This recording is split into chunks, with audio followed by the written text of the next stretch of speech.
Call the order of the Pleasant Grove City Council on this August 4th, 2020.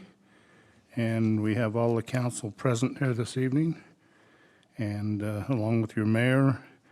And I'd like to welcome our staff that's joined us here this evening, and also different people in the audience.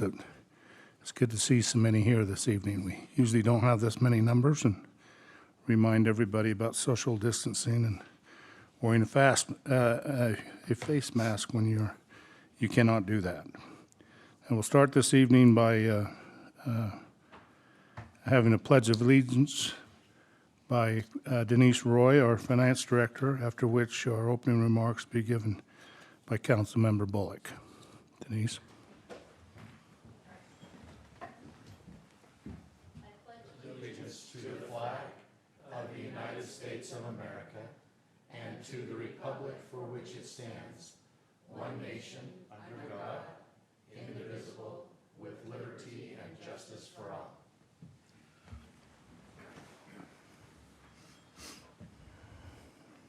Our Father in heaven, we come before thee this night. We're grateful to be here as citizens. We ask that thy blessings would be with us as the council, that we would make wise decisions, that we would listen to the citizens. We're grateful to live in this city. We're grateful for all of the wonderful things that take place each day by our citizens. We ask special blessing upon us as we go about during these difficult times. We ask this humbly in the name of thy Son, Jesus Christ. Amen. Thanks, Denise and Brent. Appreciate that. We now ask for approval of our tonight's meeting agenda. I don't think we have any thing to add or delete, other than we may go out of sync on a few items here. Yeah, we Scott? just need to do a different order on a couple of these items. When we get there, Mayor will explain the order. So with that, Okay. I ask for a motion to approve the agenda. Mayor, I make a motion to approve tonight's agenda as stated. We have a motion by Councilmember Jensen. Do I have a second? Second. Second by Councilmember Williams. All in favor say aye. Aye. Any opposed? Passes unanimously. Thank you. We'll now move on to our open session for this evening and invite anyone of our public who would like to come forward at this time and have 3 minutes and address the council on any items they'd like to bring forward.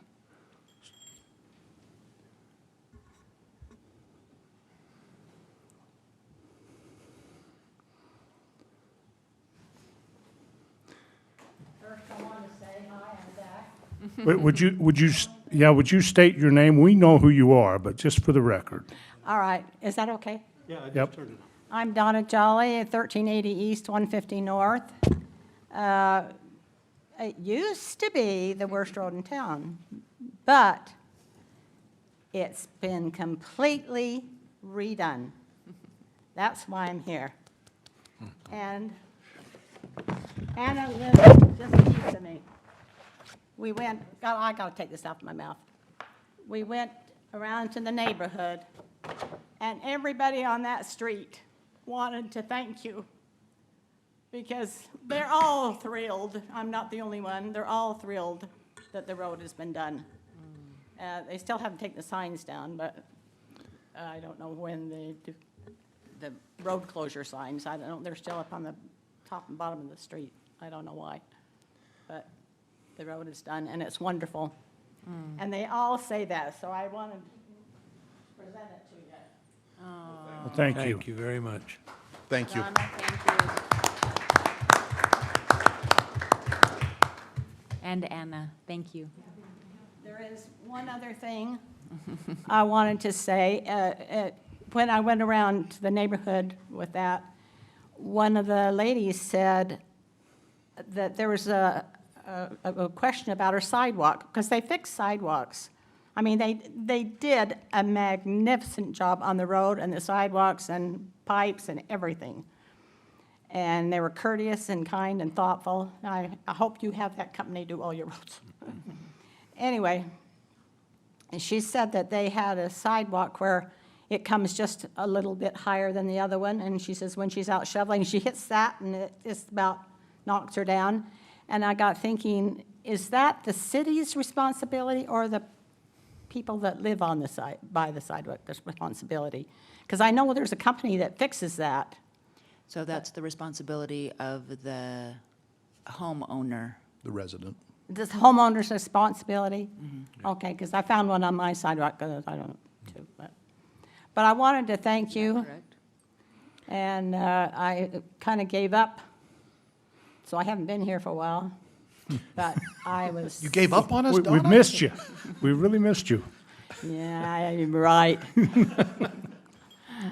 But my wonderful neighbors were all just thrilled that the road is done. Oh, Right. So I wanted to thank you very much. you know what? Thank you for thanking. Yeah, thanks for coming. Thank you. And roads are important to us. We want to fix them all, and we're on that track. So thanks, Donna, for being here tonight. This is my opinion again. There's only one way to be, and that's to be responsible and to put it in the budget. It's in the budget. If it's, yeah, but it's got to be enough in the budget to do 1 or 2 roads a year. Thanks, Donna. Thank you. That's way you're responsible. Isn't that correct, though? Thank you. It's the landowner. Well, this is probably the first time after we've finished a new road that instead of thanking us, they're came in and talking to us about how fast people are going on the road. They want a speed bump. So they want speed bumps now, or they've. Yes. So, but anyway, It's usually in that 2-week time frame after the road is finished. don't come back and say they're going too fast, okay? Just get a bushel of tomatoes or something there, okay? All right, thank you. Thanks, Donna. Anyone else who'd like to come forward and address the council? If not, we will close our open session and go back, bring it back up here and go to item number 6, our consent items for this evening, which consist of city council meetings of July the 21st and pay request number 1 for Johnson Phillips for the 150 Street Water Line Project, and consider for approval, payment approval reports for July the 30th, 2020.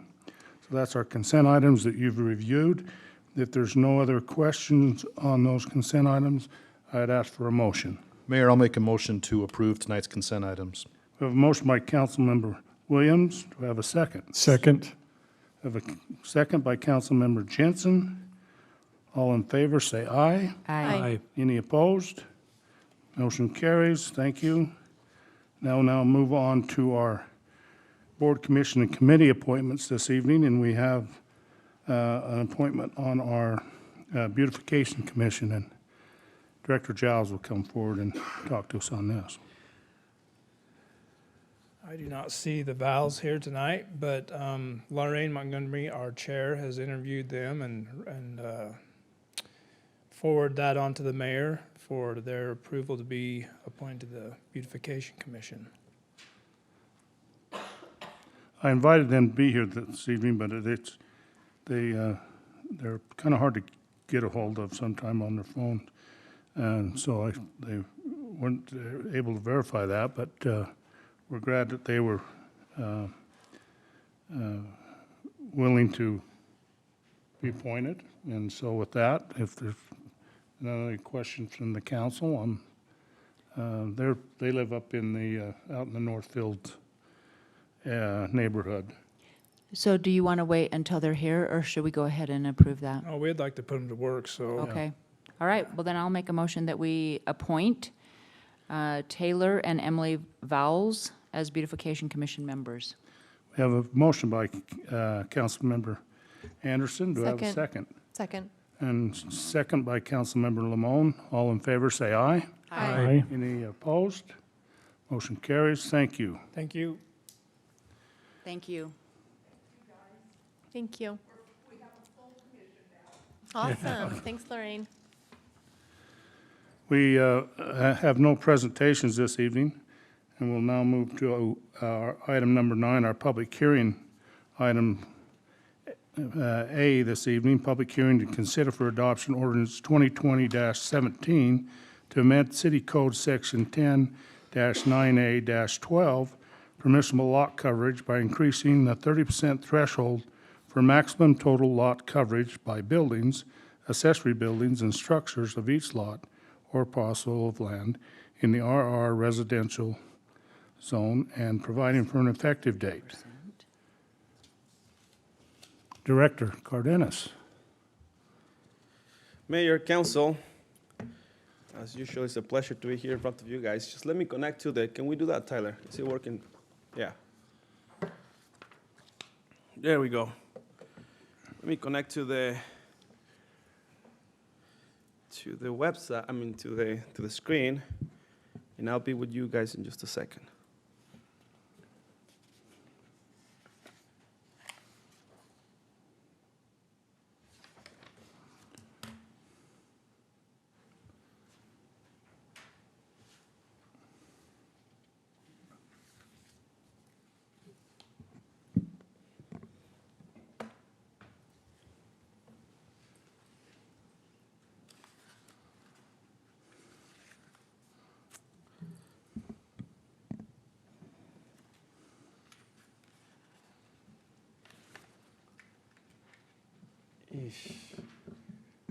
I'm like the chief, but with my eyes. The age doesn't let me see that. Can you tell me, Councilman, please? Are you looking for No, the code down yeah. there? 7778. 7778. I mean, no offense to the chief. There's a lot of old eyes in the room. Daniel's all of 35. Yeah. You have to be almost 60 before you can say that, though.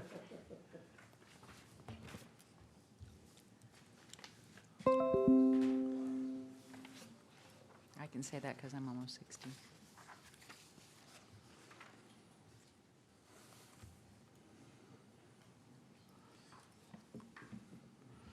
There you go. Mayor, Council. The other day, I made the mistake to watch one of my presentations, and I almost give you guys a round of applause. I don't know how you guys don't fall asleep during my presentations, right? So what I'm going to do this time, I'm going to make it a little more interactive. No, I think it's going to help us a lot to figure out what I'm going to speak, what I'm going to talk about today. As the mayor mentioned it, this is a code amendment to increase the total lot coverage for lots in the rural residential zone. Let's make sure that we are focusing or that we think about just the rural residential zone. Every zone in our city has a limit on the total lot coverage. But in this proposal, we're only gonna focus on the rural residential, okay? Right there, there's a map, an image that I made. This is existing home, okay? Now, Wait, rural residential is a half an acre or more? half an acre with animal rights, correct. Half an acre or more with animal rights, okay? Now, this is something important that I always, every planning bone in my body says, we don't tailor ordinance for a specific project, right? When we create ordinances for an entire city, for an entire area, for an entire zone. So now looking at this is an image that I made. These homes already exist in Pleasant Grove City, but this is gonna help us out a little bit to understand the concept, okay? The lot, and I'm gonna use the mouse, we already know why. So the people that are watching us online, right? Including my family in Mexico. This right here, this lot right here, this is like a classic lot in a rural residential zone, half-acre lot. These black lines represent the property lines, okay? These dotted lines that we can see around here, okay, these dotted lines, those are my setbacks, okay? Now, you guys can see a rectangle within the setbacks. That is what we call a building envelope. The building envelope helps us to move all around the structure that we're proposing, right? Now, our code says that despite the building envelope, removing the building envelope is just, again, to move the structure we want to put, but despite of that, we have a total lot coverage of buildings, including the main buildings plus accessory buildings, of no more than 30% of the lot. Meaning that if this lot, it's a half an acre, 21,780 square feet, that the maximum you can cover is 6,534. This is right here. This is what this square shows right here. Okay? And by that, by cover, means pretend we were a hawk, a bird, and we're flying on top, and just the perimeter of the structure. This is not a square footage of a home. Okay? This is area, or what we call, this is just the area where we'll be looking from the top. So having said that, if we take a look at the lot right here to the right, the one in the image, that home, okay, that home might be 3 stories, but we don't care, again, because we're not looking for floor space, but we're looking for the area of the structure. This home is about 6,500 square feet, which is really close to the maximum 30%. Now, according to our code, as how it is right now, this home is permitted. It's below 30%. However, if in the future, whoever owns this home wants to do, actually they own a trailer right here, and they want to do kind of like a garage for a trailer, they only have, according to our code, about not anything, pretty much 0.2%, 0.02% to add. In other words, they cannot do any additions to the. Correct. There you go. I don't think you can even fit No, a which is Volkswagen Bug in that. a single-car garage. No, that's a double side. So you cannot, pretty much, if we just by looking at this, and this is to give us an idea, they cannot do any more additions. Not to the house, and not even accessory structure right here. Okay, because they already maxed out at 30%. Again, this was approved, but they cannot do anything. Now, if we take a look at the one to the left, okay, to the left, this lot is similar, different shape, but it's similar. It's about, it's a little bigger, actually. This lot is a tiny little bigger. But, yeah, just a 0.52 of an acre. In this case, this home, since this home is smaller, or a square footage of the perimeter is smaller, they're at 16%. So what can they do? Can they make an addition to the home? Yeah, of 14%. Can they do it attached? For sure. Can they do it detached? No problem, according to our code. They just cannot pass that 30%. Now, you know, I think it's always important to see how other cities do things like this. If the question is, do other cities have limits on the total on the total coverage? Yes. Every city does, just in different ways. And that's where my interactive map works right here. This is just to give us an idea again. Let's go back to this. So I'm going to give you examples from 3 different cities. And this is what I present to the Planning Commission as well. For example, the city of Orem. The city of Orem says, and let's focus on this home right here. The city of Orem says, you can build your main structure as big as you want, as long as it fits in the building envelope. Okay? Some sort of like this. But if you want to do an accessory structure in your backyard, you can only do 8% of the lot total. That's what 8% of the lot, period. Correct, for an accessory structure. Wait, and are we still talking that they have to have the setbacks, so like that 25-foot? Yeah. Okay. Okay, So so they that's really what. couldn't. So the city of Orem just says, use the whole building envelope, but if you want to do an accessory structure, you cannot cross the 8%, just 8%, okay? Again, it's a different approach. It's a little more complicated approach. That approach will take my city planner 20 minutes to figure out. It will take me half an hour, so she's faster than me, okay? So it's a different approach. Now, that's what the city of Orem says. Again, do they have a limit? Yes, it's just a different type of a limit, okay? Now, what does the city of Salt Lake City says? Salt Lake City says you can only do, for an accessory structure, 25% of your backyard, okay? And it's same, and you can do as big as you want, but only of your backyard, Oh, only only of your backyard, 25%, only of your backyard. Meaning if this is the house, this line will move right here, and then 25% of this is where you can do an accessory structure. Different approach, all right, different approach. What they're trying to do is just making sure that you don't cover your whole lot with multiple structures, and then it just looks I don't want to say horrendous, but it kind of like create a mess in there, okay? No green space. Total, no open space in there, no Daniel- backyard. Daniel, and in both of those cases, they ignore the setbacks. They don't worry about setbacks. Well, for accessory structures, there's no setbacks. There's different setbacks, completely different setbacks. Well, in this, you had it right up against Correct. the property, and so.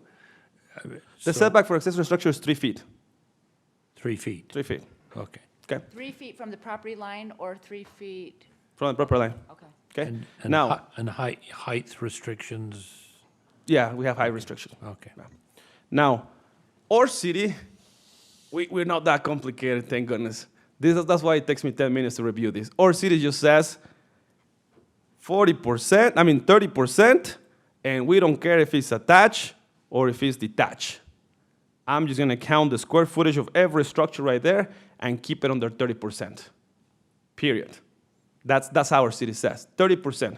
Again, detached, attached, it doesn't matter. Just hard number right there. But it's got to fit in the envelope.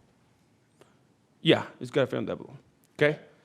Unless it's detached. Accessory structure is different. Accessory structures don't have to fit on the envelope, okay? Now, having said that, the city of Provo has something similar to us, exactly same language, but instead of 30, they say 40%, okay? What city? Provo? Provo. Okay. So Provo has an easier approach, like the same one that we have. But instead of saying 30%, it says 40%. And as I was presenting this to the Planning Commission, if my Planning Commission is drop this idea, it's just complicated. If 30% is total lot coverage is easier to find it because it's easier for my staff. It's easier for me just to check either it's detached or attached or whatever. I just make sure I check the square footage of the building, check the square footage of the lot, do a quick division, and there's my number, and there I go. So it's 30% now? yeah, right now. Okay. Right now. So when I was expressing, because the application, or what the applicant is proposing, or his idea, he's trying to fit a dwelling that is kind of like in this case, okay? He's trying to fit a dwelling within the building envelope. It fits the building envelope, but the structure he's proposing is above 30%. Okay, above 30%. It's all attached. It's all one building, but it's above 30%. So he proposed certain language that will allow his structure to fit in it. However, again, I advise strongly to tailor a piece of ordinance just for one property to work out. So when we were presenting this to the Planning Commission, we were taking a bird's eye approach, trying to be more broad and try to apply this to multiple different properties. And for us and for the planning, when I say us, I mean staff and Planning Commission, the easiest way to approach it is keep it as how we have it. I mean the system, just increase the number from 30 to 40%, okay? And do not mess with accessory structures, finding backyards, and that type of stuff, okay? Daniel, is this a one-time, once a year? Are people coming in and applying? What's the frequency over 30%? Okay, so that's a great question. I've been working for the city of Pleasant Grove City for 4 years, the happiest 4 years of my life. It's been great, it's been amazing. So in those 4 years, I've seen 3 cases, okay, 3 cases, but 2 of them turn around and say, okay, we'll fit it, and went and fix it, and it fit. And this is the case of the applicant that it didn't fit, and he would like to pursue a relief from this requirement. The applicant actually applied for a variance. He was presented to our land use hearing officer, and he thought that there was on no grounds that could have been approved as a variance. So I mean, when you apply for a variance is when you said, everyone else needs to meet the code but me because of my special exceptions. So the hearing officer could not find any special exceptions to allow to go above 30%.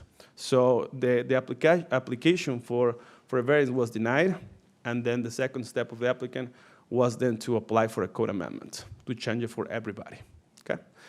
When I presented again this to the Planning Commission, it was a unanimous recommendation to increase it from 30% to 40% and keep the language as it is. I mean, meaning we count detached, attached. Now, in order again to answer that question, how many times had that happened? 3 times. 2, they turned around, fixed the building, came back, and we fit, and we approve it. And this is the first time where the applicant pushed forward to, again, find relief for the requirement. Keep in mind also that this zone is the one that allows for stables.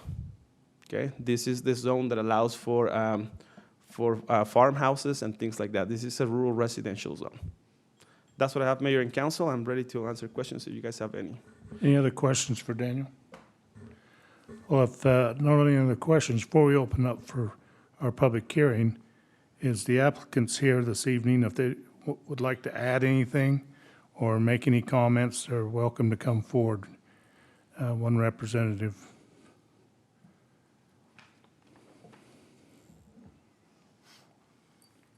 And just state your name for us.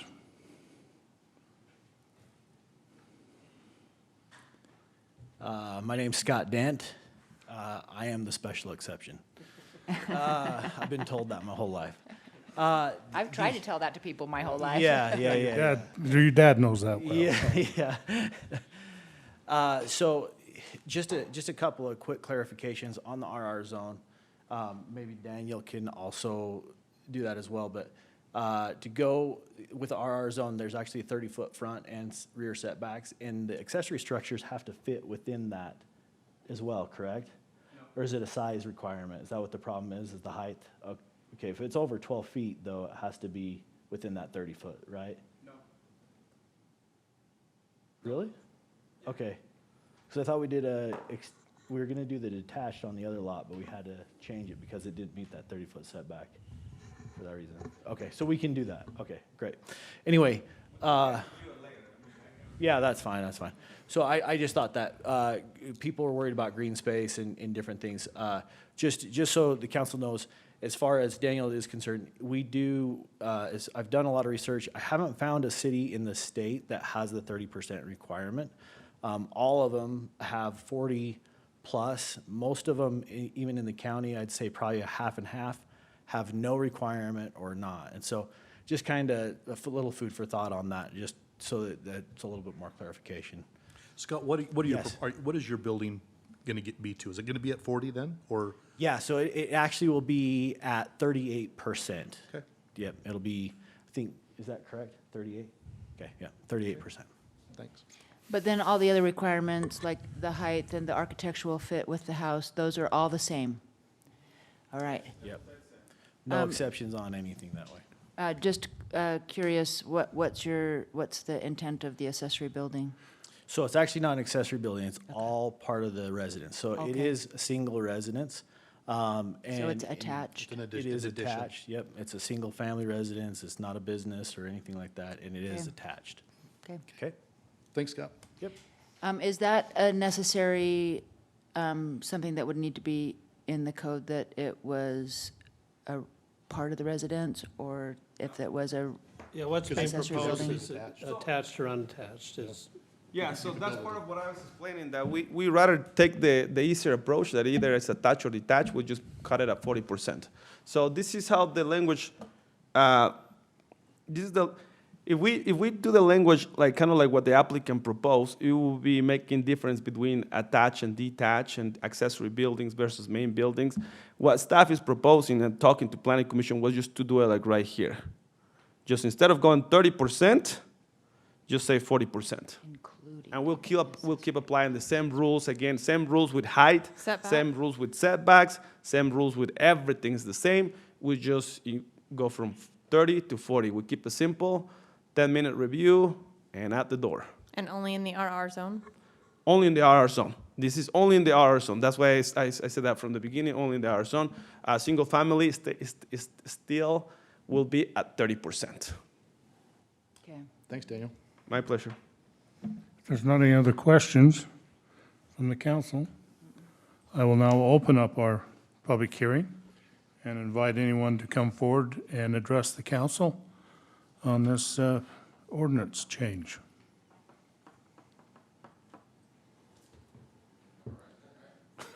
Well, we will, If you just introduce Welcome our yourself director. as just your name. State your I just name. wanted to clarify one thing, both from a resident and from a public works director, on the concept of this with regards to our drainage system. So understand that if we decided on the whole of the city, we wanted to do a 40% maximum coverage on a lot, that's increasing our impervious area on every lot, potentially as redevelopment occurs or as accessory structures, by another 10%.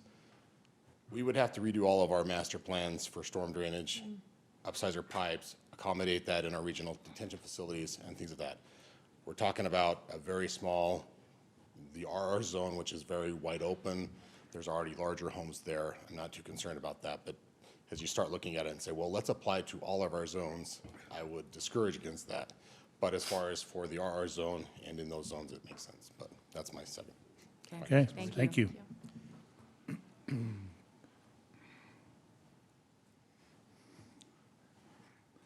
Just state your name for us. Ryan Van Dorn. So the home that Scott's building is my home. You know, and I've been part of Pleasant Grove from the very beginning of my life anyway. And from a perspective of wanting to live in the city, having, you know, colleagues and friends that want to live in the city too, I want to be able to build the house, obviously, that I want to within the rules that have been set. But we've been through this for 6 months now because it's also important to me, and I think it's going to be important to some others as they come in, and you're seeing more of the individual family spaces where, you know, for us it's a court. You know, have a daughter that has to normally play in a more controlled environment. And having that 40%, you know, 38% for mine, is going to really be the decision maker of whether we stay in Pleasant Grove or not. And I think moving forward, as things get bigger, I mean, that little difference could mean a lot to a number of people, you know, considering being here. And honestly, with the Planning Commission, and when we came to that and heard all the positive and negatives that you've heard, my understanding too is like with the water, isn't there a fee that's assessed with that depending on how big your lot is or your structure is? I mean, I guess I'm not up to speed on all of the code, but I just wanted to emphasize that it's going to be important to, I think, more and more people, you know, as homes get a little bit bigger in those individual play areas. Yeah. Thank you. Thanks, Ryan. Thank you. Anyone else like to come forward, address the council? If not, I will now close our public hearing and bring it back up to the council for further discussion or for a motion. Just a couple of points. I would love to know if, I think my concern is for the neighbors, to make sure that the neighbors' value of their spaces are also honored with that. But I feel like in the R&R, that would probably, I mean, they've got Work more, well. they've got a half acre. Anyway, Mayor, I'll make a motion. Okay, I'll make a motion to adopt ordinance 2020-17 to amend City Code Section 10-9A-12, permissible lot coverage by increasing the 30% threshold for maximum total lot coverage by buildings, accessory buildings, and/or structures on each lot and parcel in the land of the RR Rural Residential Zone, and providing for an effective date. Tina, do we need to put up to 40% in the language in that ordinance then? Well, it's already in the ordinance. It's all right. In the ordinance, you're approving the 40%. Got it. Great. Okay, thank you. okay, we have a motion. Do I have a second? Second. We have a motion by Councilmember Williams, second by Councilmember Bullock. This will be a roll call vote, so we'll start out with Councilmember Anderson. yes. Councilmember Bullock. Yes. Councilmember Jensen. Yes. Councilmember Lamone. Yes.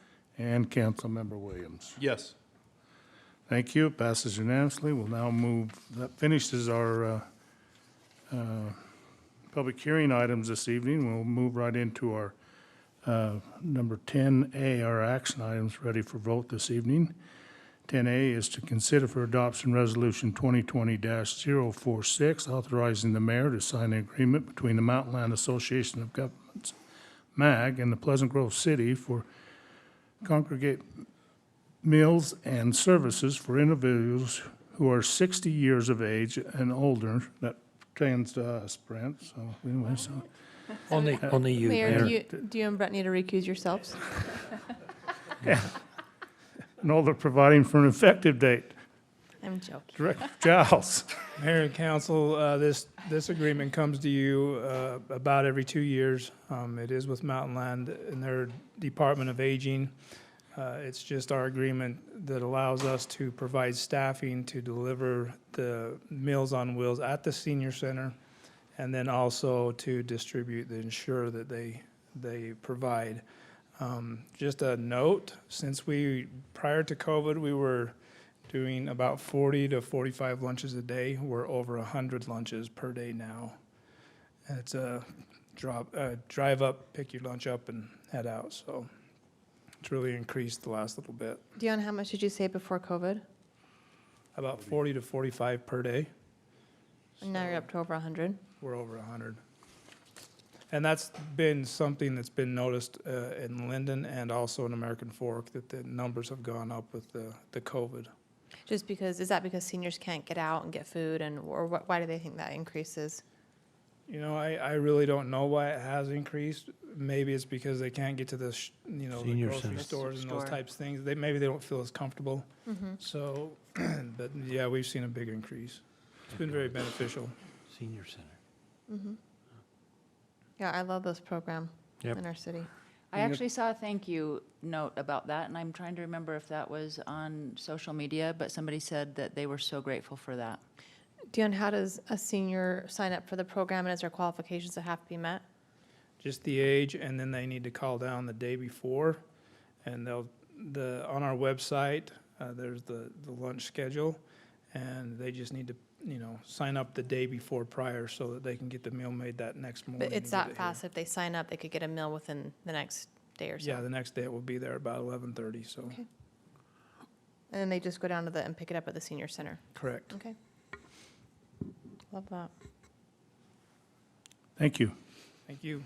Do I have a motion for resolution number 2020-046? I'll make the motion that we approve Resolution 2020-046, authorizing the mayor to sign an agreement between Mountain Land Association of Governments, MAG, and Pleasant Grove City for congregate meals and services for individuals who are 60 years of age and older, and providing for an effective date. We have a motion by Councilmember Lamone. Do I have a second? Second. Second by Councilmember Jensen. And this will be a roll call vote again with Councilmember Williams. Yes. Councilmember Lamone. Yes. Councilmember Jensen. Yes. Councilmember Bullock. Yes.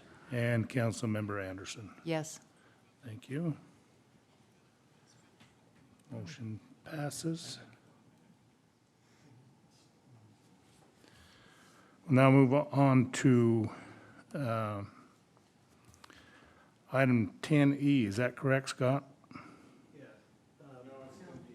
10B. Oh, 10B, excuse me, I'm jumping ahead here a little bit, okay. 10B, consider for adoption resolution 2020-047, authorizing the mayor to sign license agreement with the Carson and Karen Nearing, and Brent and Neil and Jason Carling, and Edward and Lynn Adams, and A and B Adams LLC, to allow said property owners to be owners a limited use license agreement to ingress and egress across property owned by Pleasant Grove City at near 200 South and Battle Creek Water Tank, providing for an effective date. Director? Oh, Mayor, you're not Council. Director Giles, so, well, It's going to be Marty. I'll do this one. okay. Sorry, that went back on the screen.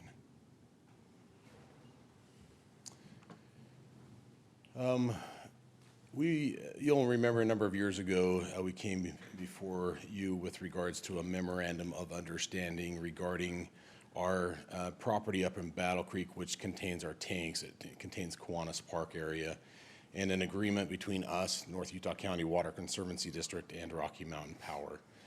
We are getting ready to finalize that, and it should be on in the next council or so.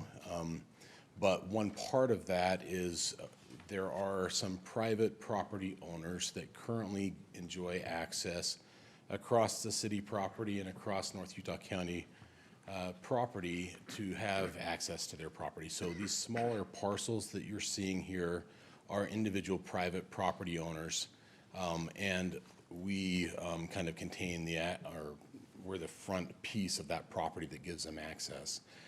With this agreement with North Utah County Water Conservancy District and Rocky Mountain Power, we're all entering into an access agreement across this piece, and in order to get them to continue to have access, we need to grant access through our property as well. So essentially, in short, that's what we're doing here, is we're granting access through this piece of our property. These lines are showing a future line that will be recorded here shortly that we've already agreed to. It's just a matter of going through the formality of getting the stuff recorded. But this is the easement that would be granted across our property to give these 4 property owners access to their current private property through ours. It's going to be gated, I understand, according to the agreement. Yep, we're gonna be installing a gate across that access as well to limit access of others. In this agreement, they'll be given a key as long as they have to make sure that they close it when they're done and going through the gate, but they Wait, will have a key to the gate. Where's the pump house or whatever that little cement house is? That little cement block? Ask and you'll receive. Okay, thank you. So this is our property. We've got the tank here, you've got Got the it. debris basin, and these properties are along here, and this is the access road that's there now. We're talking Marty, are these about. stables in there, or, I mean, how big are those lots? They're not very big. They're very small. They're really just private property for animals that we've seen on there right now. There is no. Turkeys. Have you guys seen the turkeys? I have not. Hey, Are there turkeys on those? There are some turkeys up there right now. But they cannot develop them. They're not buildable lots. They're Right. not anything, but they get access to their property through that's this, fair. so. Okay. Well, same with the turkeys. Any other questions for Marty? Okay, thank you. Thank you, Marty. Not, I would like to, if the council has any other conversations that pertain to this matter, I'm sorry. I'd ask for a motion. Relevant. I would love to make a motion that we adopt Resolution 2020-47 as read by the mayor previously, and providing for an effective date. I have a motion by Councilmember Anderson. Do I have a second? Second. Whoa. Ooh. Second by Councilmember Bullock. Photo finish. With that, this will be a roll call vote, and we will start out with Councilmember Anderson, Yes. Councilmember Bullock, Yes. Councilmember Jensen, Yes. Councilmember Lamone, Yes. and Councilmember Williams. Yes. Okay. Thank you. Passes unanimously. We will now move on to 10E, consider for adoption Resolution 2020-048, authorizing the mayor to sign a development agreement with Pleasant Grove Mixed Use LLC, Larry Myler, regarding a mixed-use development project located at approximately 1437 West State Street, Pleasant Grove, Utah, establishing conditions for a remnant parcel A and providing for an effective date. Mayor, Director. just so I can tell the council kind of our order here, but we're doing item E and then C and then D. Marty will present on E and C, and then Daniel will present on D. Okay, sorry, go ahead. I'm going to be doing E and C together, but you'll need to approve them E and then C because of the development agreement being needed before the plat approval. The item is here on the Hidden Springs development area that is now, will be before you tonight for a site plan approval as well as the plat we're talking about. So it's here on this piece of property here. The undeveloped corner here is currently UDOT parcel. They own that on the corner and will be widening into that area. And that's the reason mainly for this development agreement that's needed today.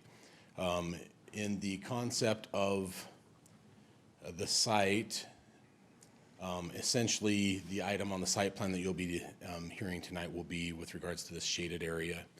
The area of discussion for this development agreement is the area to the east of that shaded purple area. Essentially, you can see that you've got the UDOT parcel here. You've got the PG Express Oil site plan that you'll be looking at tonight. And with that, there will be a small parcel that is remaining that really kind of isolates the UDOT parcel. And as we did as we went through the review of this, UDOT has given them approval to construct an access approximately at this location to work with our access management on State Street. You don't want something accessing right up against the intersection. And that will be the same here. We have our new 300 North Street that has been constructed here, and then the access will also be limited here. And so we worked with the developer and said, we understand the idea of needing to plat the PG Express Oil site, but we're now being left with what I classify as a nuisance parcel that blocks access for the UDOT parcel, and there's no intent necessarily of them to do that. It's just the way the property is developed. So working with Larry Myler, with Tina, this development agreement essentially preserves access and the responsibility for maintenance and upkeep of that parcel, this nuisance parcel, until the time that it is either combined with the UDOT parcel and that is no longer needed, or if it never does, then in perpetuity, the responsibility of the property owner to maintain that piece of property and give the right of access to the UDOT property to the access road that will be constructed with the PG Express Oil. So that is the site plan. Let me just quickly show you this because I think it all comes together when we look at the plat. Essentially, this lot 102 is the site plan area for the PG Express Oil, including an access road that will be between these dotted lines here. You can see that the portion of the access road is actually constructed on this parcel, and the right of access here in favor of the owner of this parcel is granted on the plat as well as in the development agreement, that will be required to be granted to them. So that's both those items. The site plan here, the plat for this. Let me just zoom out just a little bit so you can further see what they'll be doing. There will be two new lots created, a larger lot 101, a new lot 102, and then a parcel that will be a parcel A, non-buildable parcel here that is reserved there. So Marty, I'm looking at the plot here as well on my computer. So parcel A underneath, I guess that would be south of the UDOT property. And then west of the UDOT property. That funky will be ultimately incorporated back into the property on the corner. But currently, if it's never developed, it will be the property, the maintaining rights have to be based upon lot 102. Is that right? So they it would is have to not. maintain that. So the development agreement is actually not with the lot owner of lot 102 or the planned lot owner of 102. It's with Larry Myler and with this development. He will own that, but the development agreement indicates that they would need to offer that property to the UDOT parcel at the current value of property based on an appraisal. They would also need to maintain, if they cannot come to an agreement for the acquisition of that property, then they would need to provide access across that property to get to the access location. Really, all of this is brought on because of the location of the access having to be a certain distance from the intersection and not lining up right with where the next lot makes sense. Sure. Does that make sense? Yeah, because that road's going to be. That road is right here, and that's as close to the intersection as they can get I'm with per UDOT's access management. So, Okay, thanks, Marty. Any other questions for the director? Not? Thank you, Marty. And if there's no other discussion with the council, I'd ask for a motion for Resolution 2020-048. So Mayor, I'll make a motion that we adopt Resolution 2020-048, authorizing the mayor to sign a development agreement with Pleasant Grove Mixed Use LLC, Larry Mylar, regarding a mixed-use development project located at approximately 1437 West State Street, Pleasant Grove, Utah, establishing conditions for remnant parcel A and providing for an effective date. We have a motion by Councilmember Anderson. Do I have a second? Second? We have a second by Councilmember Williams. This will be a roll call vote, and we'll start off with Councilmember Anderson, Yes. Councilmember Bullock, Yes. Councilmember Jensen, Yes. Councilmember Lamone, Yes. and Councilmember Williams. Yes. Thank you. Passes unanimously. Now we'll move on to, now, are these just one vote on C and D, or are they separate actions? Separate. They are separate actions. Okay. So the C, you've been presented, that's the plat. Okay, so well, let's So go. you can move forward on C, and then D will be Daniel presenting Okay. it. So we'll move to 10C, to consider for approval, final commercial subdivision plat called PG Express Oil Change Subdivision Plat A, located approximately 1400 West State Street in the Grove Zone Commercial Sales District. And we've already had a presentation on this, so I would ask for a motion. Mayor, make a motion for approval, final commercial subdivision plat called PG Express Oil Change Subdivision Plat A, located approximately 1400 West State Street in the Grove Zone Commercial Sales Subdistrict. We have a motion by Councilmember Jensen. Do I have a second? Second? Who's the second?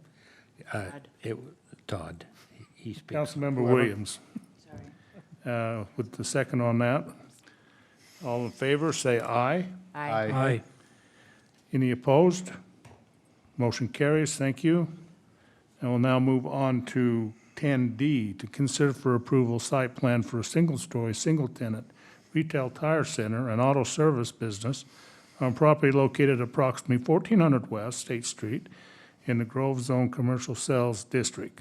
Turn it over to Director Cardenas for the presentation.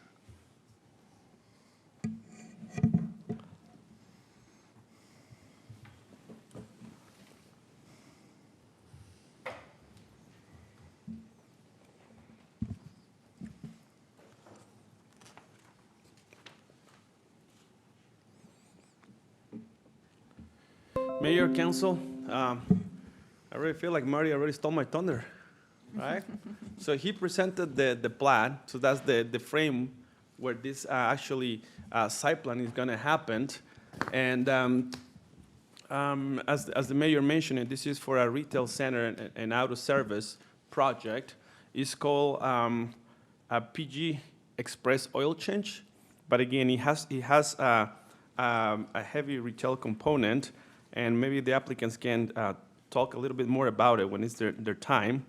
But as we just recently approved, this is the subdivision. This area that we have right here at the bottom is the residential part. This is State Street. And because we actually created this zone, we worked on creating and amended the code to create this zone. All this area right here is gonna be eventually developed into commercial uses. And this is the first one that comes. And for that, it really gets me excited, right? 'Cause I think we started working on this project about 3 years ago. And now we have this commercial use. It's gonna be a building. This is the site plan, okay? Again, we just barely saw the plat. This is gonna be the entrance from State Street, and this is gonna be the building where the commercial use is gonna take place. When the applicant comes, I listened to her during Planning Commission, and she gets really excited on how she expressed their business model. So I'm excited to listen to her as well again. This building is about 4,650 square feet of commercial uses. The building meets the setbacks, meets the criteria for the parking and the landscape. This is a little bit of the landscape plans that we have. This project was reviewed by the DRB, the Design Review Board. It gave a positive recommendation of approval to the Planning Commission. The Planning Commission also reviewed the site plan after staff, and they forward to the City Council a unanimous recommendation of approval. This is kind of like the look of the building. It's kind of difficult to pass color or to get through colors to this. It looks extremely brown and can barely see some things. But again, we saw the color palette, the materials palette, and it meets the criteria of what we have for the growth zone. Okay. So again, this is a commercial building, as the mayor mentioned, retail center and car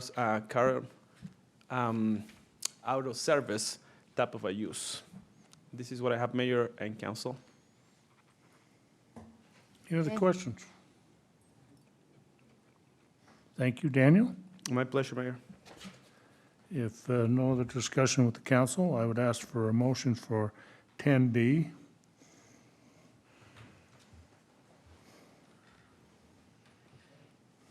Let me put my mic on here. Here we go. Mayor, I make a motion for approval of a site plan for a single-story, single-tenant retail tire center and auto service business on property located at approximately 1400 West State Street in the Grove Zone Commercial Sales Subdistrict. We have a motion by Councilmember Jensen. Do I have a second? Second. Second by Councilmember Bullock. All in favor, say aye. Aye. Any opposed? Motion carries. Thank you. That ends all of our business items, and Mayor, quick question. Would they be able to serve burgers or steaks out of the tire center? Well, and I'm so disappointed we didn't get to hear Carol. Still, I was just talking to Daniel, if you'd like to hear her, you've already taken action on the site plan, which is fine. If you have questions about the business that you want to talk to her. Yeah. Love that. Yes. Sure, come on up, Carol. That's what I say all the time, too. I just wanted to say, you guys don't know us, but this company is amazing. So my husband, he spent his whole life in sales and medical sales, and when he decided that he wanted to retire, we started looking around, and we were very fortunate because we had family that owned a couple of these franchises and a neighbor who owned several. And I told my husband, we were looking around trying to figure out what to do, and I didn't really think oil change. Oil maybe, but not so sure about oil change. So I had to go get my oil changed one day, and when I drove up, the guy, it's very clean, very professional, and just like always, he came out, he showed me my filter, and he said, "You're fine this time. You might be okay next time, but you're going to have to get your filter changed, after your second one." And so he walked back, and I thought to myself, I really appreciate the approach. I appreciate you educating me and not trying to take advantage of me. And so when I drove through and I called my husband, I said, we're looking for a franchise, and we already know this company, and we know these people. This is what we need to do. And you're going to love this company. I'm just going to tell you, when we went through this COVID and we were all kind of scared and we haven't quite gotten started yet, we listened to them every week, and the first thing they said is, we're not laying anybody off. We're going to do shared sacrifice. We're all going to make it through together. They're about the people. So I think you guys are going to be pleasantly surprised. And we have a lot in common, whether we're Birmingham or whether we're Utah. They're all about God, family, and community. So we're excited to be here. Thank Well, you. we're excited to have you. Thank you. Yes, welcome, If you need to welcome. get your oil changed, come see us. You We'll take bet. care of you. You bet. Where's any it, other where's it, questions for? yeah, where's it based? Where's the company based? Birmingham, Alabama. It has about 400 franchises across the country. Any others in Utah? 400. No, we're the first, but we're the first of several. We've got good plans here. That's okay, as long as you're the first. We like to be the first for a lot of things. Right. So. Yes. Okay, I have a That's awesome. question. I have a very important question here for your business. Now, when COVID's over with, and are you guys going to have a popcorn machine in your waiting room? We will consider that. Since you brought that up, we will consider that. Because there is another, We are well aware of that. okay. And also, we're interested in They've done the what research. kind of fountain drink you'll be pouring in there. Oh, we understand that that's very important too. We're all about being good neighbors. So if you're going to need the fountain drink and the popcorn, I'm sure we can. Well, hey, the popcorn can go, but we need Pepsi and Dr. Pepper, okay? So, Good Okay. person, Mayor. Well, Thanks. well I don't know. Thanks, Mayor. Coke for me, Wait. Mayor.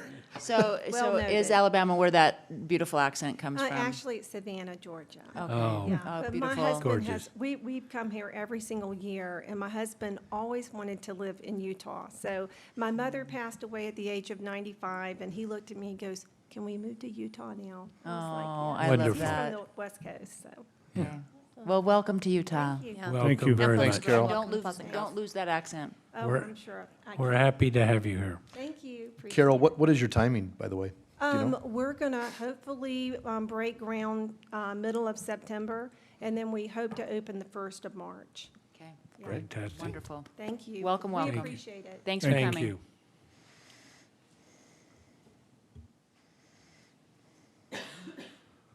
Well, one down, a lot to go, Larry. So anyway, Well done, Larry. Do we want an update from him? so what's that? Do you want an No, update from him? Okay. Okay, well, we've finished our action items for this evening, and so we'll go back and continue our discussion from our work session that we ran out of time on our capital expenditures. All right, I'm glad I get a second crack at this, because sometimes I need to listen more than I talk. So here was my takeaway from the first part of the work session, is that the council would like for us to prioritize both the funded and the unfunded list, kind of I don't know how many items are on here, let's say 25, 1 through 25. So then the council can make determinations as based on what staff is. And staff will do this in a group meeting, not necessarily Denise and I meeting with them individually, but we'll sit down as a group and we'll prioritize this list and present it back to you in 2 weeks. In the manner of the 2 weeks, I'm hoping that we'll have some clarification on some of the COVID. So if we do have clarification on that and money is now freed up, then we will, you'll have the priority list, numbered list, in regards to what the staff is saying. I mean, again, it's your discretion on ultimately what it is. Scott, I think that's going to take care of a lot of it, right? Because if you pull out, like Todd was saying, pull out the COVID Yeah. amount, it just throws everything else into whack. a No, little no, bit, I so, appreciate that. Yeah. It is. The other thing is we need to tighten up some of these numbers. So on the monument sign and some of these things where we have just talked to one vendor, we can circle back on some of these, talk to different vendors and get a little tighter ballpark number, I guess I would say, because it will not be a hard bid. Unless you want us to get a hard bid before we bring a number back to you, we can do that, but that will take a few months. So if you just want a little tighter cost estimate, we can do that by talking to more vendors and just kind of tighten that up.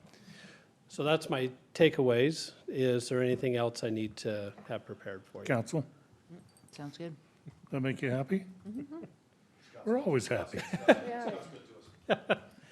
Hey, he's at so- your beck and Feed call, feed the okay? man a pizza and he I calms. know, look at that. I just get a pizza and a Diet Dr. Pepper in me and I decide that I probably need to listen more instead of talk more. But No, you were No. fine. so with that, did we want to discuss other things? I'm assuming you want us to prioritize this 1 to 25 before we have further discussion on items, and then we'll bring this back in 2 weeks. I mean, if we need to add in the tech system, because we need to get it figured out. Like, we can't keep going. Well, that I'd prefer we work under the warranty as opposed to any additional new expense.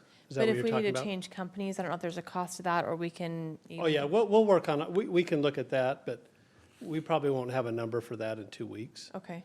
But Just how do we get it resolved? I guess that's my question, because it's, right now, our process has been inviting them back to fix it. They fix it, and then we get into our meeting, and most of the time it works, sometimes it doesn't. So yes, extremely frustrating. We got to get that fixed, got to get it figured out. So that's been our process so far. So part 2 of that is, hey, this is not working. You guys come take all your stuff, get it out of here, give us our money back, or whatever that process is. That's I mean, Yeah. I'm like ready for step two. Yeah. I don't know about anyone else, but Yeah. I mean, we've been in the building long enough and had enough issues that, Yeah, Like, part of I'm- that I'm depends ready on to what move our on to warranty, phase two. yeah, part of it depends on our warranty and some of these issues that we'll just have to take a look at and see what's possible. okay. So you'll come back maybe with a solution about that, maybe by next meeting? I mean, not numbers, but just like how we're We gonna won't- move forward? No, we won't have that in 2 weeks. That will take a little bit to do. Okay. Particularly if we're gonna change out the system. Did you I have mean, a so we comment? do have a company we're working with that's on state contract. That's come in and looked at our system. And I think that they're going to be providing some quotes tomorrow. So this upcoming week, we should have some information on what they think would fix the system. So potential enhancements where we don't necessarily have to scrap it and Enhancements start all over. and they're recommending reprogramming. I mean, as far as the actual equipment, there's not concerns, Right. but it's the programming that they think is causing some of these flaws. So we'll bring that back soon, and it's in the works. Well, that we could have in 2 weeks, Okay. right? And said that's probably our best Yeah. solution right now. Yeah. Thank you for bringing that up. That's a good way to go. Point, Eric. Oh, he's making it. Any other questions for Scott? No. Can I just cover a couple more items? On our, I just want to talk about the operational. So we had the operational supplemental requests. Oh, yeah. Initially, the direction to department heads was we were not going to entertain funding any new positions due to the fact that any money available, we were going to put into our wage study. So there were still some things that were presented because we told them they could still send in some items.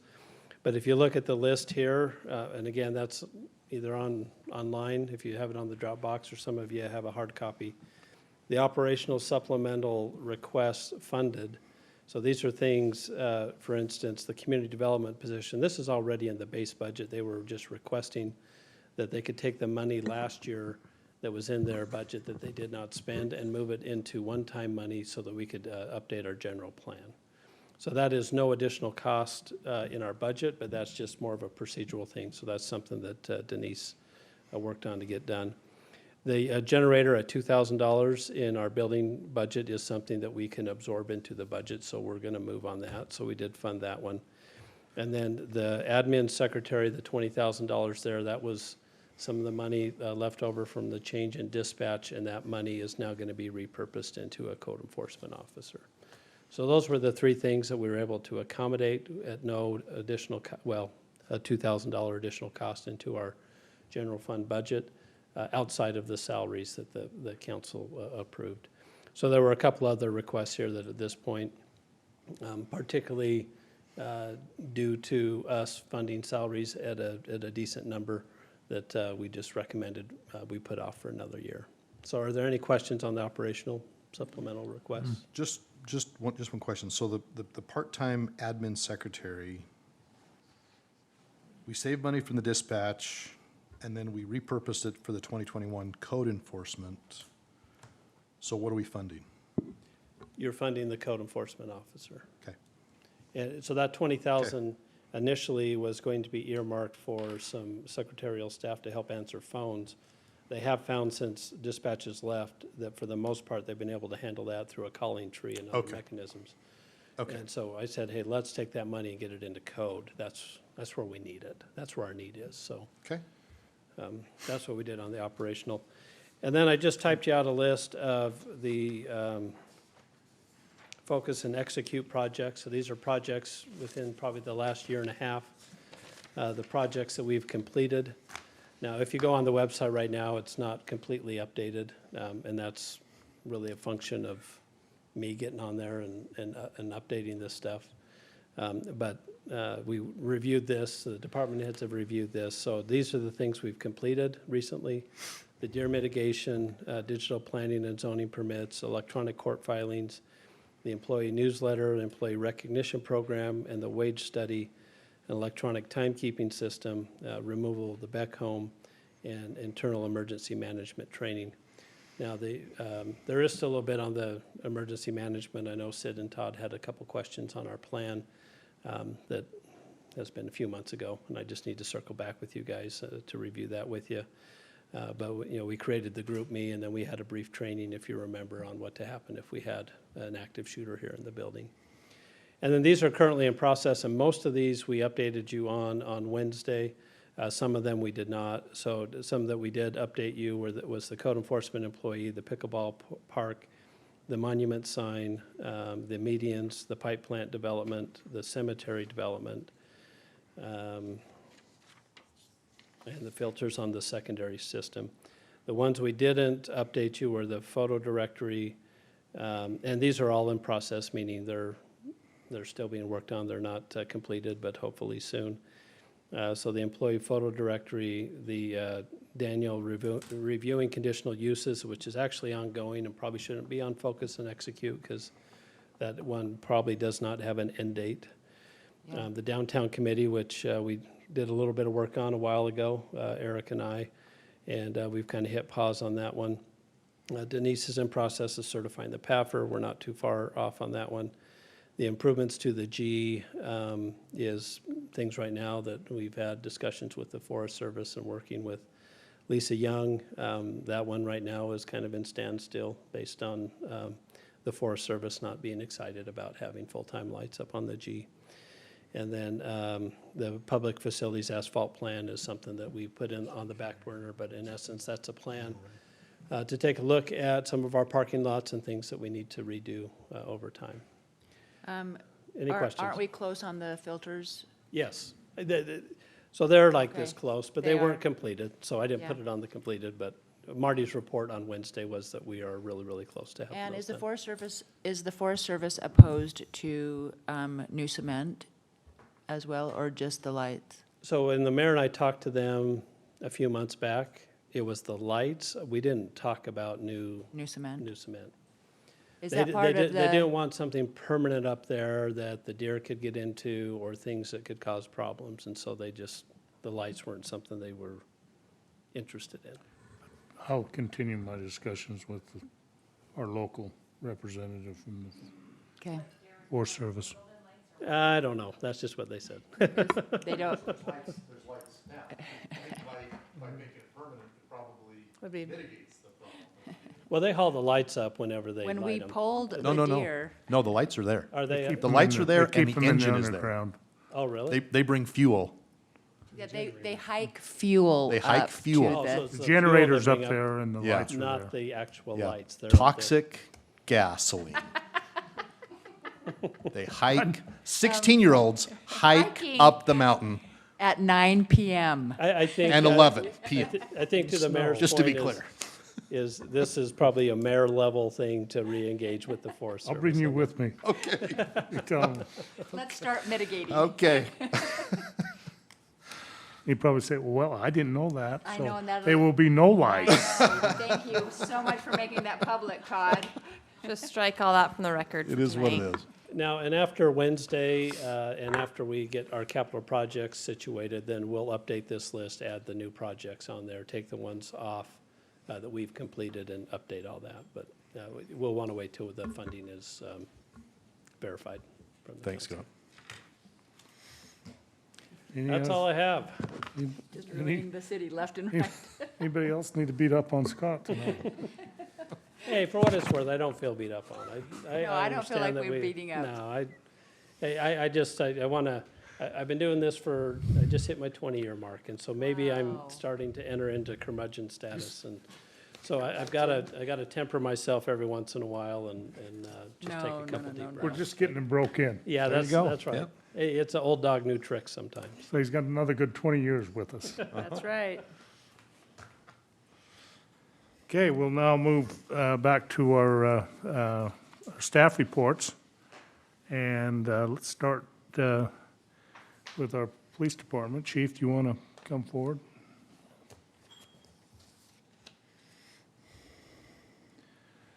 It's all I have to say. Let's not be Cottonwood Heights, okay? So I don't want to. I really don't have a lot different than what we talked about on Wednesday. We're still training the 3 and busy and hot, and we did last month. We've done a few active shooter trainings at the school, trying to ramp up and gear up for school if and when it's going to start, and just busy. So Okay. Chief, I know we haven't been able to do like the because of COVID, the monthly, like, interact with the police, or what we're calling it. It was different depending on where the location was. But would there be a member of your staff that would be willing to get on Zoom and maybe answer questions or something Sure, for a night to the Sure. community? sure, Okay, like on your police page? yeah. Okay, Yeah, we could look at something like that, for sure. That's a good idea.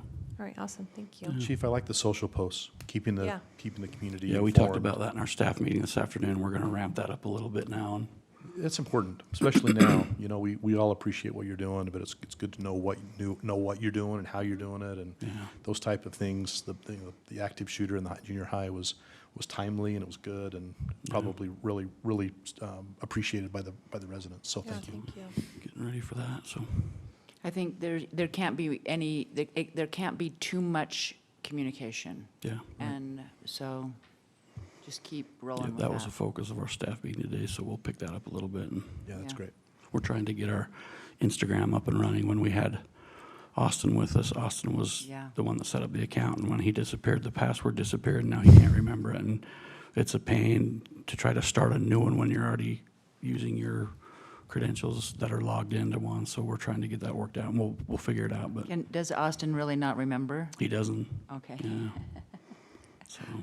Time to start fresh. So Chief, as far as our resource officers go in the schools, Alpine hasn't talked about, that's a big thing across the country, and especially in California, pulling the resource officers out of the schools.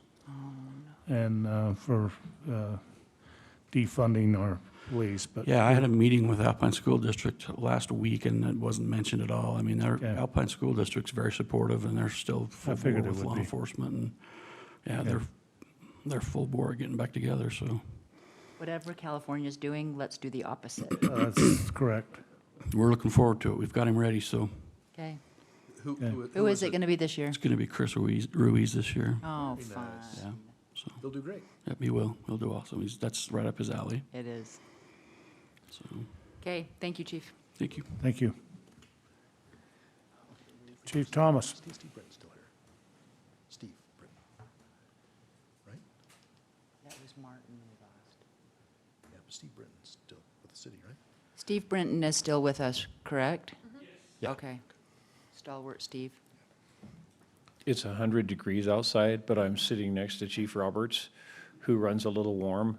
So it's just slightly chilly back there. I think we'd actually need to, Does he suck the heat out of I the think he is.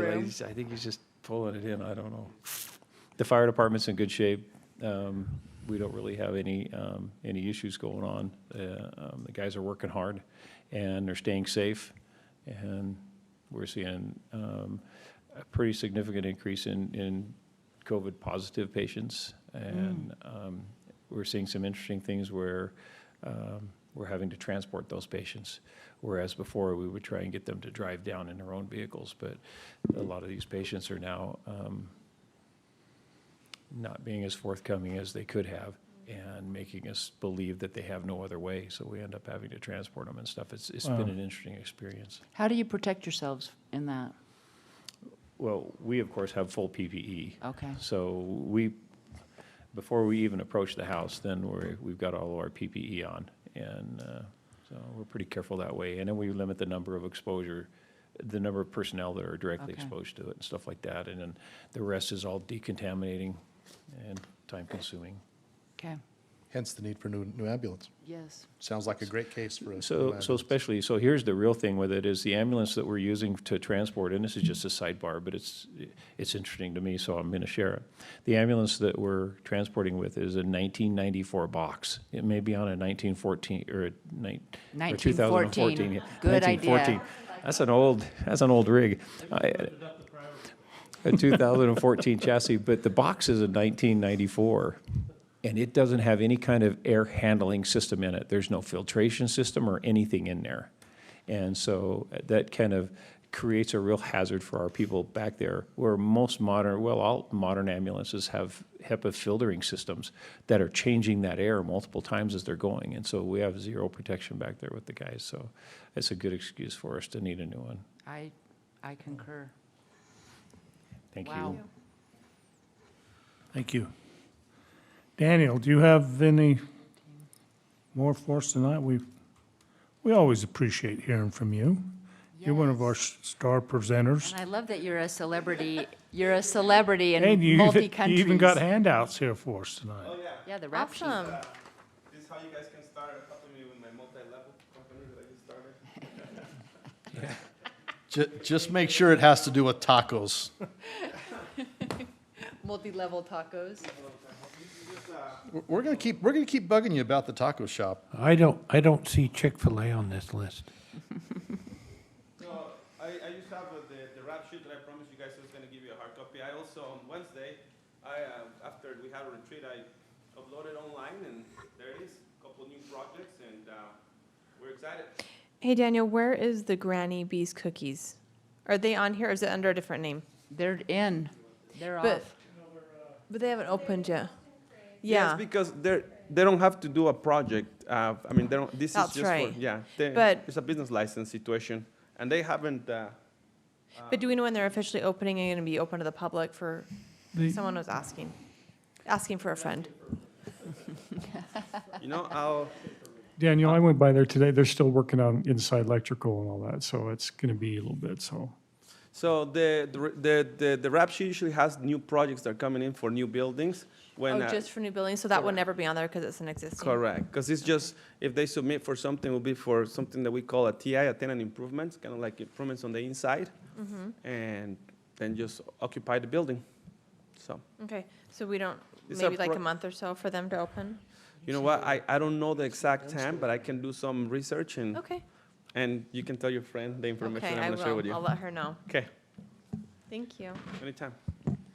The Taki, is that, have you had conversations there? That is the same situation that we had last time. Actually, I think Scott has more fresh information about that one because he just had a conversation with them. I was talking mostly football with Sione Taki, who is, played for BYU.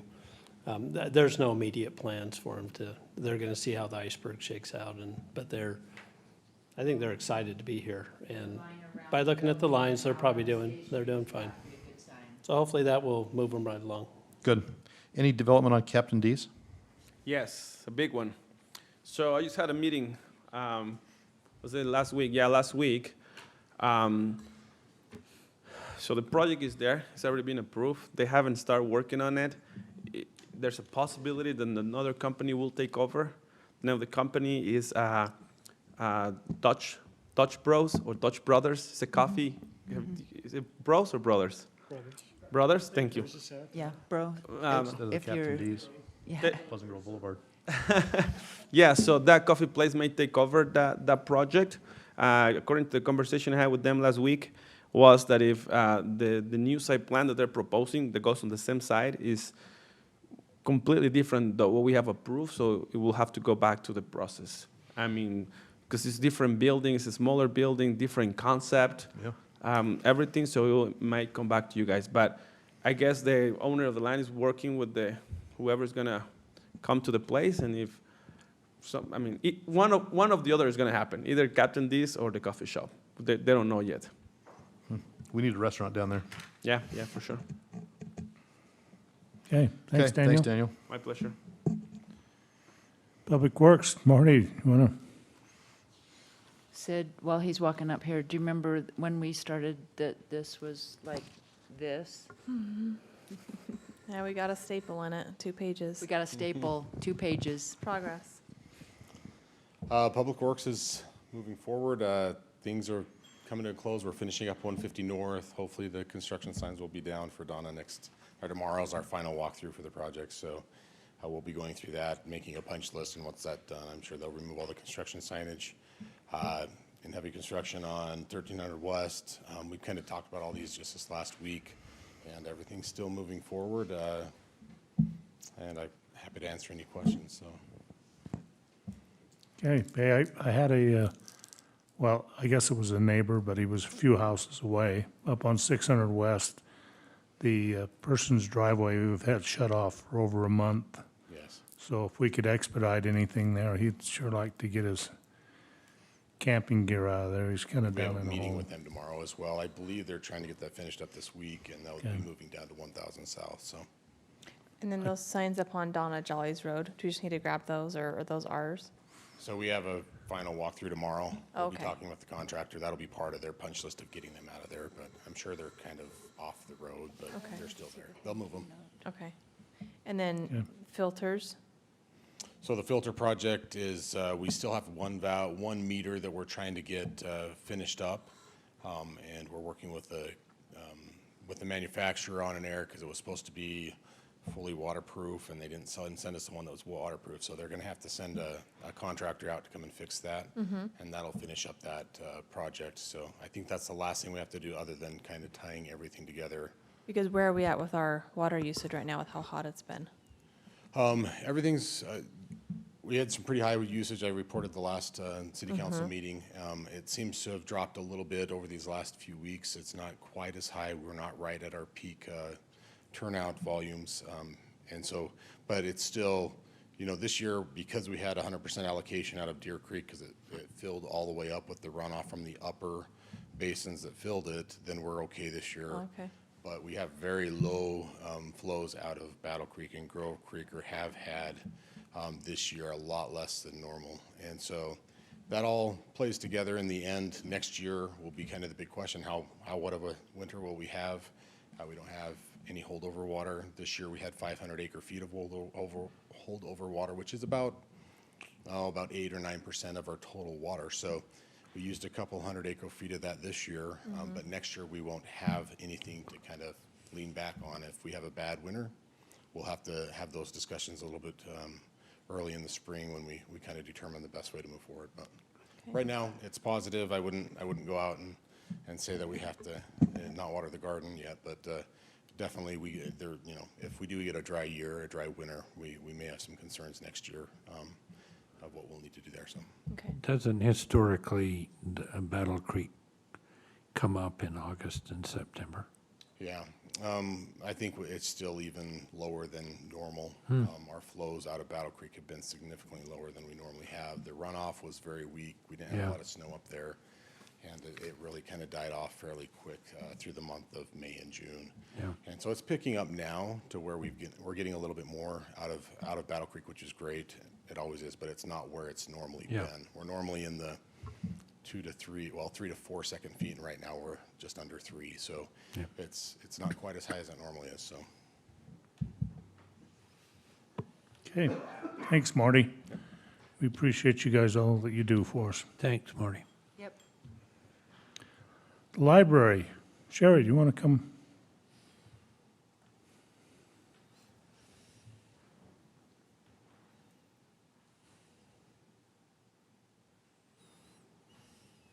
We're doing good.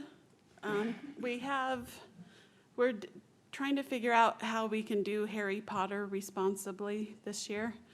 And if it's even possible, that'll be in September. So that's what our programs are, along with the regular things that we're doing. Valerie Jensen is doing a fantastic job, by the way, on our story Her story time times. this morning was delightful. They do such a good job. They do. And they adapted really well to having to do it on camera. But Have you seen it? yeah, so those are some things we're thinking about. We'll hope for good weather and move it outside.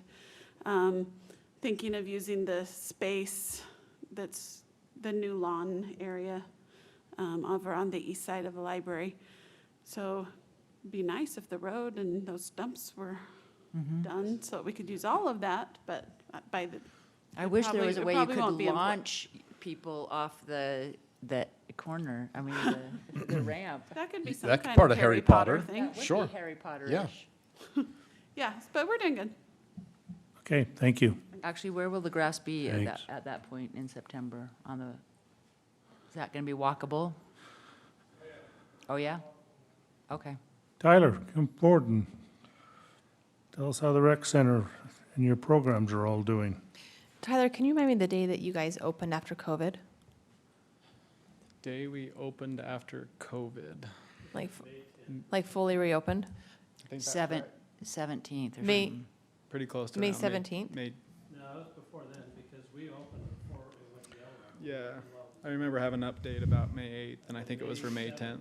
Just tracking my progress Wow. when you guys open, so. What's that? I'm just tracking my progress. I need a start date, because I've been every day since you guys open. Wow. So, Awesome. it's awesome. Thank you. Do we have proof of that? I mean, is it- Started. Do we see the, I do we see the before and after? Yeah, in before the and afters. computer, so. Pre-COVID, post-COVID. We'd also get those people who are sneaking in and. That's Yeah. right. We'd be able to Kill count two. them. I like that. Yeah.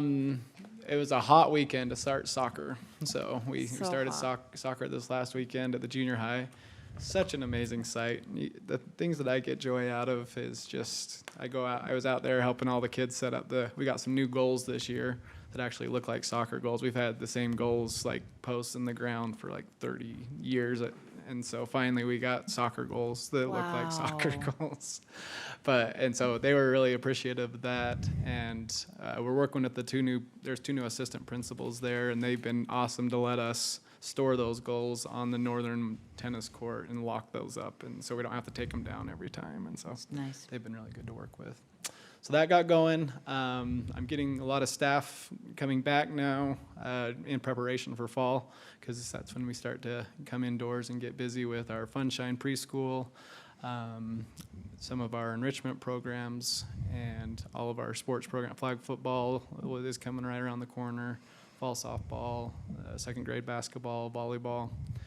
Just trying to think through all of these programs with COVID precautions all in place. And so it's just changed everything we do, but we want to make sure everyone's safe and still provide this awesome service to the community. So By the way, the soccer camp, I don't know if you had that in-house or if that was contracted out, but they did a great job. we've gotten it's contracted out, and we've lots of Delightful. kudos with that company that does it. So Yeah. we'll keep doing that. Well done. You're doing a great job. Thank Yep. you. Diving boards at the swimming pool, they finally came in. So Oh, we're gonna it's put been- the high Heard dive good things back about in? that, by the way. yeah. What's We're gonna that? put the high dive back in? No, just there's the diving boards. But we finally got those in. Great, everyone. There was a big old line both Yeah. ways for both diving Actually, the boards, social and so- media posting of people going off was just nonstop. Yeah. So, and now we're having struggles with our Wibbit, trying to keep it inflated. Every time we get a patch on one spot, it's like an air mattress that you have. We find another one. So What did you call it? it's the Wibbit. It's the inflatable obstacle course. The brand name. Okay. So is there a warranty, or what's the solution for that? So 'Cause I'm sure that's a pain we're to out have to of fix that. warranty on it, and so we're just trying to fix it the best we contacted the company and just trying to fix it the best way we can. That green fix-it flat stuff Yeah, that you can pump green in. goo into it. And And then is that Seal. something you have to purchase new for next year? not so in part, so it won't be as expensive if we Oh, did have okay. to replace, because the discs are not inflatable in certain parts of it, so we might just have to a section of it or something like that. Okay. So we'll keep fixing it and making sure we can get it going. So Cool. thank you. Appreciate all your support. Yeah, I Thank don't you. know if any of you remember the high dive, do you? I do. It was dangerous. Well, you probably don't. It was better It was at the amazing. original pool, at the original pool. Yeah. It was good. Bring it back. Yeah. How about, let's do how about platforms. the You You cold just without didn't want to do a, belly flop off that one. No. Okay. how And it about was- the cold without a heater water that you Yeah. jump into? And it was especially good at 11 o'clock at night. Uh-oh. Mayor, what year was that? Oh, it's just, we knew how to get over the fence. Yeah, yeah. We knew when there was Judge, one officer on Statute- one it's end a of town, he statute of wasn't on the other, limitations. so. Got long gone. All you had to do is find the one police Restitution. officer Yeah. who was usually parked right down on the end of Main Street asleep, and then we'd go up and crawl over the fence. Yeah, right over the wall. Yeah. Love this. Especially if Reese was there from the highway patrol and there was a county officer there, hey, the town was just wide open. Absolutely, absolutely, You didn't worry about it. yeah, You had them all accounted for. yeah. Okay, well, off that, we'll keep going here. It's just, Director Giles, do you want to?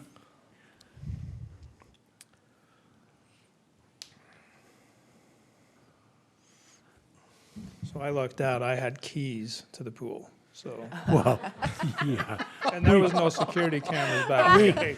we were not connected, okay? They were obviously not friends with you. But I don't know if you remember old Al Bolton diving off the high dive. No. It was quite the sight. Anyway, we've started a new program with the Parks Department where we pick a project each week. Last week, we've done quite a few, but last week we started the tree rings at Discovery Park and realized this is going to be a bigger project than any of us planned on. So we'll continue on that. This week, we're going to, Wait, hold on. Tell me about Rings. the rings. Tell me what you did and how you do it, and then so we're going to remove the weed mat because the trees are so mature, it's growing up, and so the trees are well established, let's put it that way. So we're gonna try a few different things, but this week we'll be installing the 3-inch conduit and the conduit to the pavilions, or to that Veterans Pavilion, so we can get that transformer set for the project on the pickleball courts. And we'll also be trenching for some irrigation at Discovery Diamonds. Just a fun little note, we pulled our first UTV trailer out of the Manila Creek Pond on last Thursday, I believe it was. I saw that footage. Last Friday. So I think it was just kids messing around, just dumped the trailer in the pond. So it's a really nice trailer. I think one of the police officers has it. No, they impounded it. Took They care of did? it for us, yeah. So anyway, we're just busy. Every place is busy. The heat's brought the people out, and Yeah. so it's going good. You want to update the council on how many calls you've taken on the mayor's suggestion that you open up the gates? It wasn't mine, but I haven't gotten any. I'll take credit for it now. There has been none, so it's going good so far. so all the gates are open all the time. Correct. They've been open since, we had our meeting 2 on weeks. Wednesday, so Thursday. Oh yeah, Thursday. Good.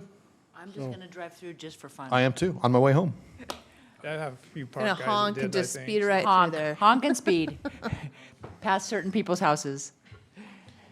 Okay, thank you. Was there any along that south gate? Was there any maintenance you had to do or Oh, you cleaning don't even up? want to or- know.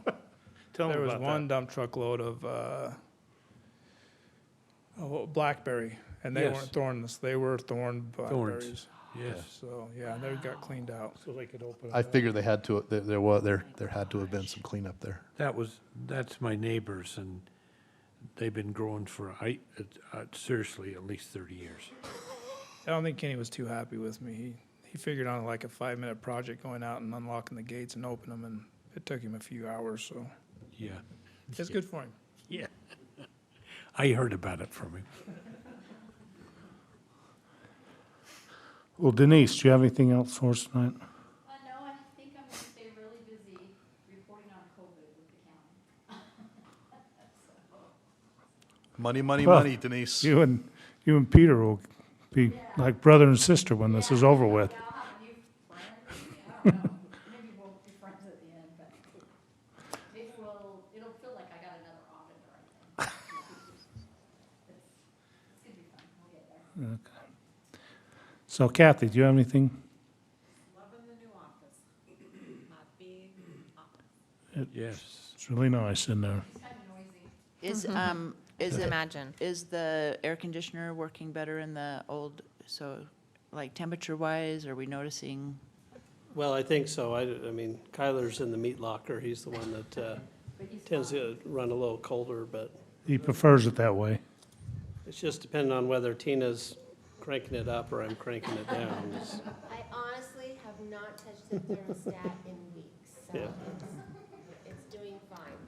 Well, we see that Tina's in short sleeve and Kyler's in long sleeve, so maybe There's that's, something going on there. But Tina has a heater under her desk, no? Yes, if you got a half a beef you want to hang in the locker. Kyler's. Actually, that should have been the chief's office.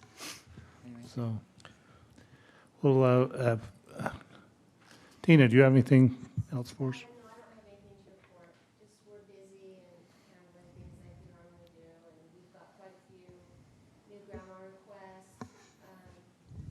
Got a new financial reporting request from the state auditor's office that we're gonna have to spend quite a bit of time on. Kyler? Well, I guess you got your marching orders for this place in here on this IT stuff. You know, Well, the fact that he was here that's- today. yeah, well, Yeah, it's just frustrating frustrating. sometimes. It's not And I you, hope it's we just a understand that. software issue. So, Scott, we'll turn time to you. I'm sorry. That came from the attorney, by the way. Yes, it Yeah, did. okay. I am dedicated to making sure our city council is informed on all issues. You got That's 3 why minutes. I'm back up. Yes. I love it. Thank you. Just gonna Important give- stuff. Monday night, we are doing a city drive-in movie at Water Gardens Theaters. So Kyler has emailed out the invitation, well, the flyer with the information on it. So you'll see that in your email, but in short, on Monday, starting 8 o'clock is when they open the lot. The movie will be probably more about 8:30 is when we'll start the movie. The city's going to cover all the concessions, so, and the cost of admission.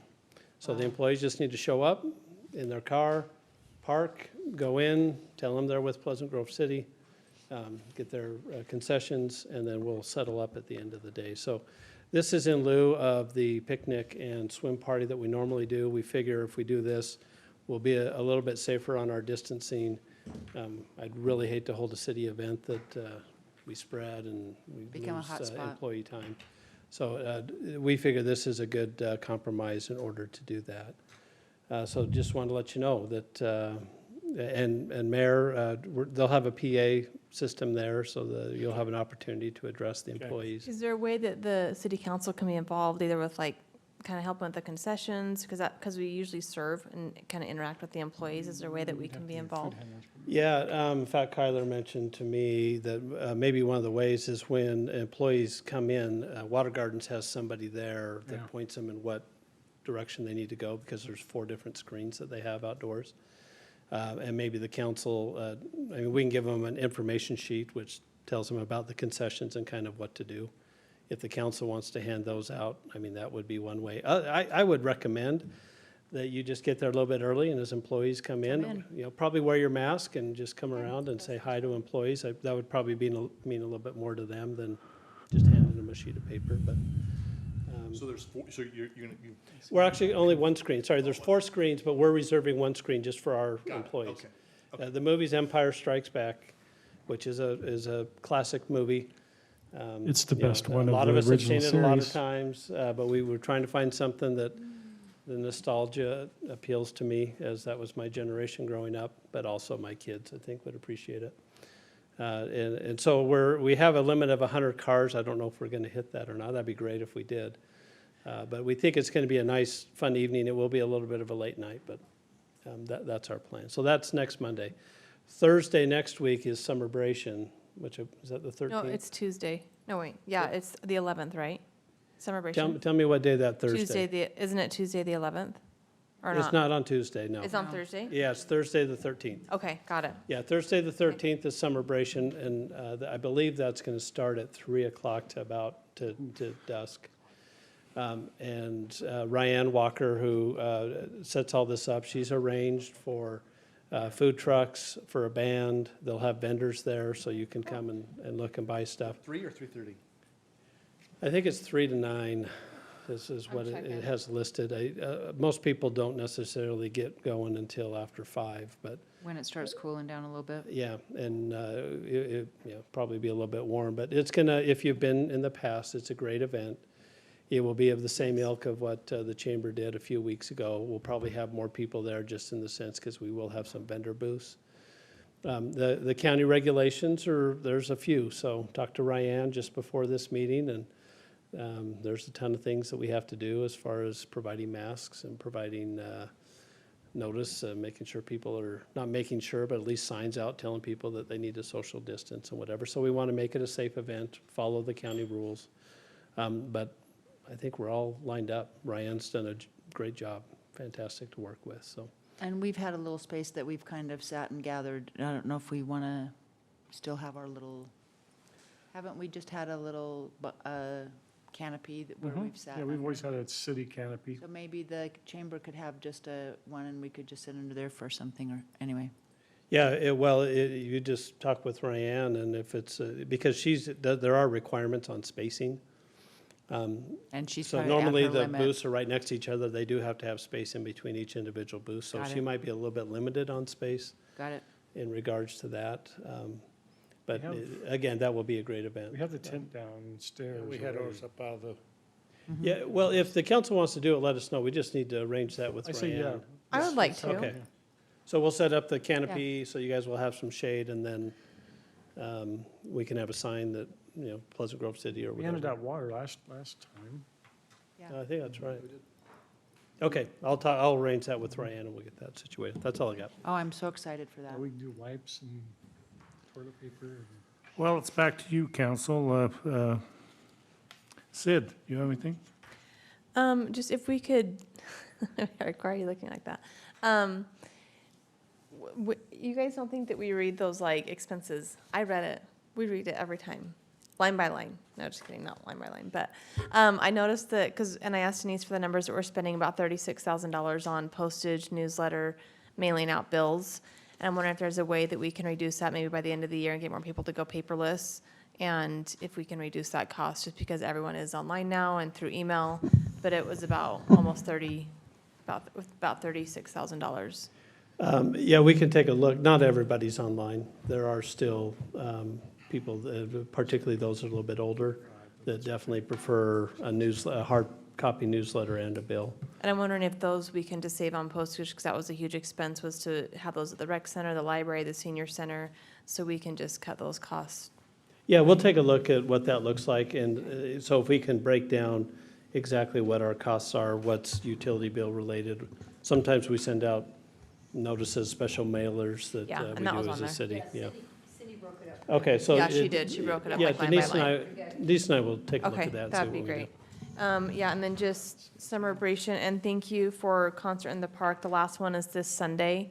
That's been awesome, like especially in the downtown park, so thank you for accommodating that. I think it's gonna be a great new location for the concert in the park, and it's been a great concert series, so Sherry, Stacy, I'll thank her as well, but it's been a great summer for concerts, so. That's all. Brent, do you have anything for us? No. Nope. Nope. Nope. Nope. Wow. Wow. I Got do. your yellow pad, Other your than- legal pad there, Other than Councilmember Jensen? I've already applied for the loyalty program at Express Lube, so, Express Oil. So I'm ready. September 14th, we're going to be coming well back to done. do a concert. So September 14th, we'll have the food truck family night again Wait, in our what? downtown park with a band that a council person has provided me that says they're a little more hip. So we'll bring them in. And A little more hip, we look at the young one. I did. so, yeah. So that'll be Wait. same time, 5 to 9 on September 14th. September 14th. It's awesome. What's that? Shane Lee Band is awesome. Yeah, they're good. You just were looking for suggestions, so We're just looking for something different this time. What are you calling it? The same thing, family food truck night, Okay. concert. We got to come up with a better name. I don't know. Family home evening. Yeah. Yeah, is that all? That's it. Councilman Jensen? That's it. I just want to make sure Family parking, yeah. Councilmember Williams knows he needs to bring his own Coke with him down to the movies, because they do not serve that Yeah, they evil only serve- product at the Water Gardens. So, but anyway, but hey, council, I appreciate working with all of you, and we've got a great team here, and appreciate all the staff and all they're doing, and especially in these trying times, I guess, and well, our new normal with the COVID, and Mayor, can I ask a question? None of us have a protest scheduled, do we, on a city street or anything in our city? I think we've learned from Cottonwood Heights not to do that, I so. mentioned that earlier there, Yeah. so Yes. I'm sure, you're probably glad you're not there. Yeah, so I think we'll just kind of keep a lid on it here in our community here, but do appreciate all of you. And we look forward to when we're not quite as limited anymore on our spacing or whatever, and I don't know when that'll be, but thank you. So with that, I ask for by the way, there's some Cards. birthday cards to sign here, over there, and before you leave here. So with that, I ask for a motion to adjourn. Mayor, I'll make a motion that we adjourn tonight. We have a motion. Do I have a second? Second. We have a second. All in favor, say aye.